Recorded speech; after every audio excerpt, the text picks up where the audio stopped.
Ignition sequence starts. 6, 5, 4, 3, 2, 1, 0. Liftoff. We have a liftoff.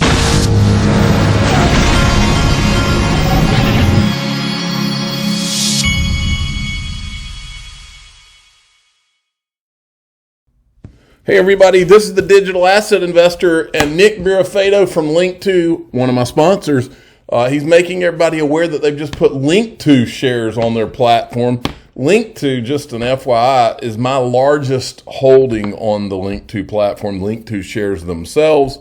I'm a believer in what Link2 is doing myself. The link to this will be in the top of the description of this video. You can click on it, tell them DAI sent you. Now, there's so much we got to go over. The first thing I wanted to show you is, looks like Jack Dorsey responded to Digital Perspectives about the Lightning Network and how it's never delivered on all the promises. And Jack Dorsey says failing isn't accurate. It's early and will take time. Someone has to start and learn what it's going to take for more adoption. Proof of work is necessary for Bitcoin for security, reliability, and removing single points of failure. POS is a single point of failure and won't scale. And then this person says, Jack, come on, bro. POW isn't the holy grail. It actually is. It's the simplest and most intuitive and the one that can be most trusted given how decentralized it can be. And I asked him a question. I said, Jack, your buddy Greg Kidd said when he heard about Ripple and XRP, it was like Moses coming down. What are your thoughts? And to my knowledge, he hasn't answered. In fact, to me, it's suspicious that I've never seen Jack Dorsey ever comment on Ripple or XRP. Never. And I find that interesting because there's no way he doesn't know. Now, I didn't cover this morning, so I just wanted to show it to you. This was the fight going on this weekend. Kevin O'Leary, Mr. Wonderful, who's on CNB, on Shark Tank on TV, BitBoy, had said, all right, now Kevin O'Leary has really pissed me off. You want war, Kevin? You got it. Ask your buddy Sam how that worked out for him. Gloves are coming off. You just bought your one-way ticket to eradication in this space. And Kevin O'Leary says, bring it on, bozo. I eat guys like you for lunch unless there are too many calories. I'm trying to keep my Adonis figure in shape. So that got a whole thing going. And that was kind of fun to watch all weekend. But I'm not in the fight other than this right here. Digital Perspectives reminded us, remember when Kevin O'Leary was condemning Ripple for defending themselves against the SEC? He said he had zero interest. What exactly did he say? Do I have it here? He said, here's a quote. I have zero interest in investing in litigation against the SEC.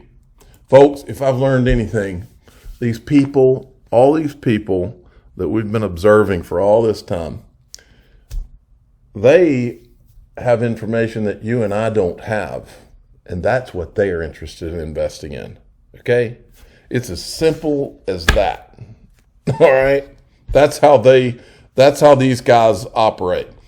And then Cowboy Crypto says Kevin O'Leary's startup company, O'Leary Ventures, is invested in WonderFi alongside Alameda Research. He also invested in Miston Labs. Miston key players are A16Z, all the usual characters. Apollo, where Jay Clayton is now, Binance, Circle, Coinbase, Electric Capital, and FTX. Stefan Huber showed this. Feel free to add known Sullivan Cromwell, which is Jay Clayton's law firm, known Sullivan Cromwell clients in the crypto space, Consensus, JP Morgan, Galaxy Digital, BlockFi, FTX, Alameda Research.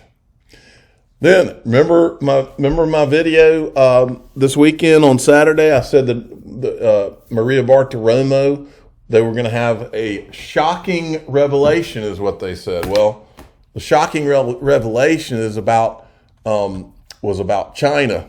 Well, I took out the most interesting clip from that. Wait till you see this.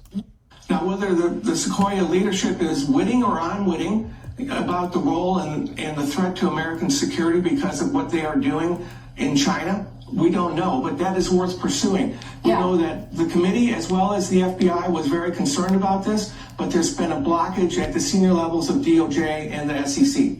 So senior levels of the DOJ and the SEC are blocking this information that you're about to see. Why is there a blockage at the senior levels of the DOJ, Brian? What are your thoughts? We should also point out that isn't it true that there was a major investment in FTX, which is the company that we're all talking about right now, which has suddenly $2 billion in investor money has disappeared?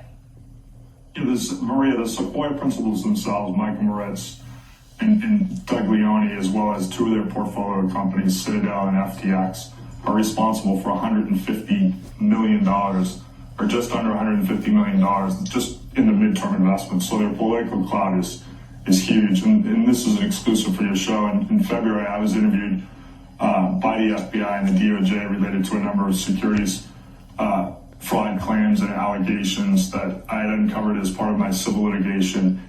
And it was very clear to me the Department of Justice and the FBI had certain areas they wanted to go near and certain areas they wanted to avoid. Well, I mean, that's a good point, because for the last 4 years, and certainly under the Trump era, all we heard about is Russia, Russia, Russia. And yet now we understand money transferred around China. Are they getting paid? Why would they not attack the number one adversary of America and stop this infiltrating of American business? Real quick.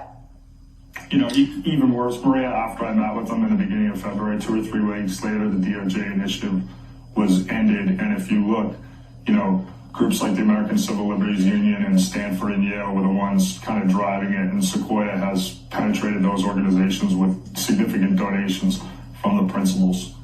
Donations. That is exactly what I was. Pretty unbelievable that this is where our country is now. Cowboy Crypto did an entire thread on Sequoia Capital.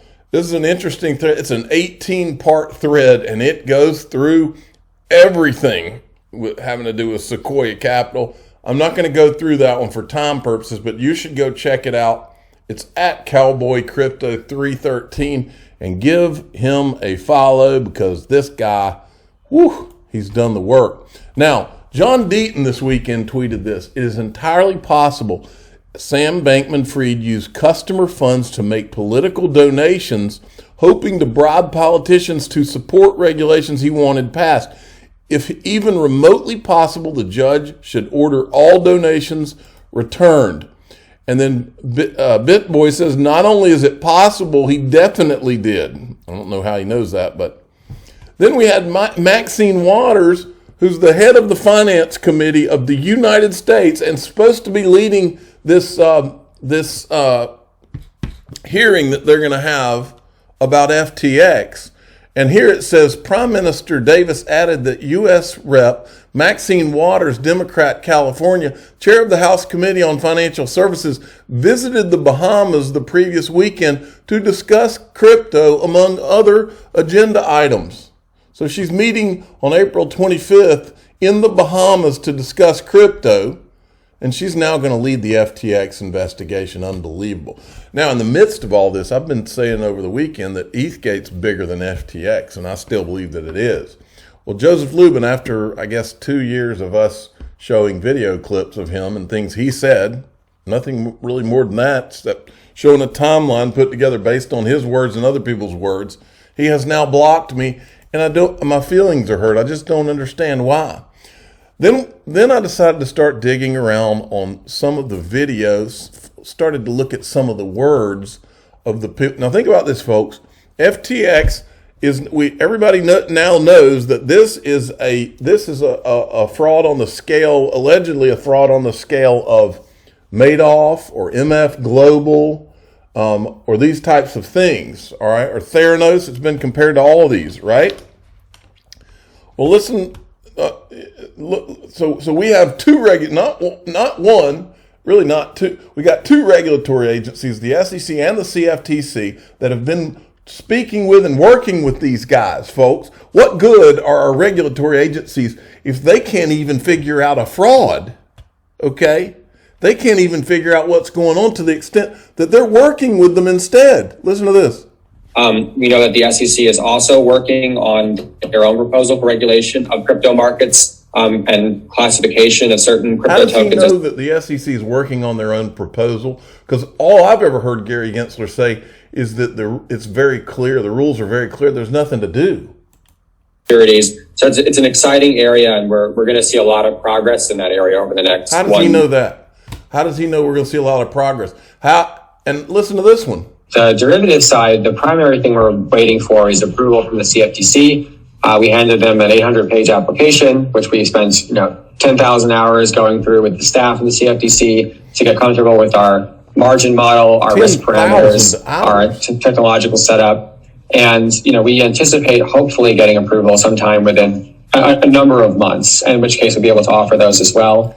The CFTC has spent 10,000 hours with FTX and couldn't make heads or tails out of what this was? 10,000 hours? My 10-year-old could figure it out in 10,000 hours. In fact, he would probably only need about one. What's going on here, folks? What's going on here? I thought JP Morgan thought it was all just one big Ponzi scheme or whatever Jamie Dimon says. They've now patented trademarked the JP Morgan wallet. I've been telling you for 5 years. Not only is Wall Street coming, but all of Wall Street's coming. And at some point, they're going to hand this industry off to Wall Street. And that has been the plan from day one. And it might involve them crashing the crypto markets and delegitimizing some of the startups so that they can make sure they hand it to Wall Street. Write it down, folks. I know these people. Now, I want to know why this is this Caroline Ellison, who's the CEO of Alameda. Okay, I want to know why when she first approached Sam Bankman-Fried and was talking to him, why he told her that Alameda, what he was working on, was a secret. Why was it a secret? We've got the words right here. Well, it wasn't I didn't just randomly decide to do crypto on my own, obviously. Yeah, basically what happened is I was visiting the Bay Area for some reason, and Sam, who had started Alameda a few months earlier, although I didn't know about it at the time, was here. So I asked him if he wanted to get coffee, and he canceled a few times and then eventually said yes. And I was met him for coffee, and I was oh, so what are you up to? And he was oh, I can't tell you. And I was okay, that's fine. And he was well, I guess I could tell you. I was no, it's okay. You don't need to tell me anything you're not comfortable with. If you're you have some kind of secret thing going on, that's fine. He's no, okay, I'll tell you about it. And so yeah, that's how I learned about Alameda. And yeah, basically after kind of visiting and talking with Sam, I decided it seemed too cool of an opportunity to pass. Why was it a secret? I don't understand. Now, check this out. This is from Digital Perspectives. Listen to this. They're talking to, I think this guy right here is with Alameda. Watch this. Who are you redeeming it from? Are you redeeming it from Tether or Bitfinex? It's the Tether organization is who we're talking to. Are you using U.S.-based banks such as Citibank when you wire to receive the Tether? Are you sending it through U.S. banks, or are you using anything other than Deltec? The banks that we're using, or the banks that they're using? Either or. I mean, are you using non-U.S. banks or are you using U.S. banks to purchase Tether? Sorry, I'm not sure I'm following your question. Are you using... Then the sound goes out on these guys. The sound goes out for a second. Watch this. Oh, no. Reminds me of the time that the sound went out on Brad Garlinghouse. Lawrence says, God frozen on... Oh, wait. Be back. You say you wire money to Tether, right? To receive Tether. You wire dollars. Yes, that's right. That's correct. Okay. Is it? Are you using U.S. banks such as Citibank? Are you using? Who are you? Or JP Morgan? Bank are you using to wire the money to Tether? I'm not. Alameda is not going to disclose the bank that it's using. Yeah, I bet you're not. Well, look at this. This is from, this is about Alameda Research. It says Tether sent, let's see, press time just behind that. Tether sent almost 36.7 billion in USDT to Alameda Research. 31.7 billion was received in the past year.